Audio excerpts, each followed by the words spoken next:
সংগীত group of ক্ৰিয়েশ্যনৰ প্ৰতিষ্ঠা দিৱস। সামাজিক সাংস্কৃতিক অনুষ্ঠান ৰঙিয়াৰ সংগীত গ্ৰুপ অফ ক্ৰিয়েশ্যনৰ ৭ম বাৰ্ষিক প্ৰতিষ্ঠা দিৱস সোমবাৰে পালন কৰা হয়। অসম টাইমৰ কাৰ্যালয়ত এই উপলক্ষে বিশেষ অনুষ্ঠানৰ আয়োজন কৰা হয়। অনুষ্ঠানটোৰ সচিব পংকজ পল্লৱ শৰ্মাই আধৰা অনুষ্ঠানত বিশেষ অতিথি হিচাপে উপস্থিত থাকে অসম টাইমৰ মুখ্য সম্পাদক এম মহিবুৰ ৰহমান, পৰিচালন সম্পাদক কমলেশ শৰ্মা আৰু বিশিষ্ট গল্পকাৰ অজিত ৰাজবংশী। সংগীত গ্ৰুপ অফ ক্ৰিয়েশ্যনৰ প্ৰতিষ্ঠা দিৱস উপলক্ষে সাংবাদিক শ্বাহ আলম আহমেদক বিশেষভাৱে সম্বৰ্ধনা জনোৱা হয়। অনুষ্ঠানত সুকন্যাৰ সদস্যা হিমাদ্ৰী ৰাজবংশী, উদীয়মান গায়িকা জেছিকা ৰাজ, সংগীত গ্ৰুপ অফ ক্ৰিয়েশ্যনৰ কৰ্মকৰ্তা প্ৰিয়াংকুল চৌধুৰী, সুমন আহমেদ প্ৰমুখ্য কৰি কেইবাগৰাকীও ব্যক্তি উপস্থিত থাকে।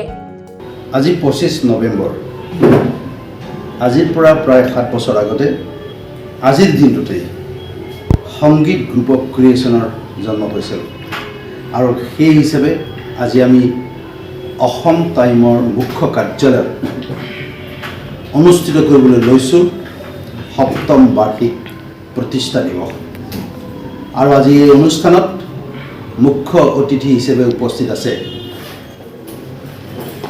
অসম টাইমৰ মুখ্য সম্পাদক মাননীয় শ্ৰীযুত এম মহিবুৰ ৰহমান, উপস্থিত আছে অসম টাইমৰ কাৰ্যকৰী সম্পাদক মাননীয় শ্ৰীযুত কমলেশ শৰ্মা আৰু বিশিষ্ট গল্পকাৰ মাননীয় শ্ৰীযুত অজিত ৰাজবংশীদেৱ। সংগীত গ্ৰুপ অফ ক্ৰিয়েশ্যন এটা সামাজিক সাংস্কৃতিক অনুষ্ঠান। এই অনুষ্ঠানৰ জৰিয়তে সমাজত যিবিলাক সমস্যাই এতিয়া গা কৰি উঠিছে, বিচ্ছিন্নতাবাদী চিন্তাধাৰা, ধৰ্মীয় যিবিলাক কৰ্মকাণ্ড আৰু যিবিলাক পৰম্পৰা অন্ধবিশ্বাসে আমাৰ সমাজখন কলুষিত কৰিবলৈ লৈছে, তাৰ বিৰুদ্ধে আমি জনগণক সচেতন কৰিবলৈ প্ৰয়াস কৰি আছোঁ। আমাৰ উদ্দেশ্য অৱহেলিত, প্ৰতিভাৱান আৰু যিবিলাক নিষ্পেষিত শোষিত শিল্পী আছে, এই শিল্পীসকলক স্বীকৃতি দিয়া।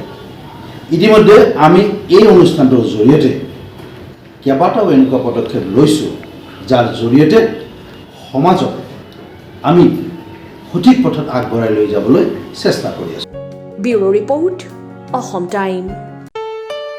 ঘৰত আনন্দ আৰু সম্পৰ্কৰ চমক বজাই ৰাখিবলৈ জৰুৰী হৈছে সকলো আনন্দময় মুহূৰ্তত মৰমৰ উপহাৰ দিয়াটো।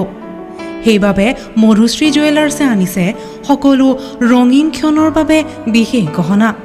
হীৰাৰে হওক, সোণৰে হওক বা ৰূপৰে হওক, শ্ৰেষ্ঠ ডিজাইনছ আৰু হলমাৰ্কযুক্ত গহনাই ৰাখে সম্পৰ্কক নিখুঁত।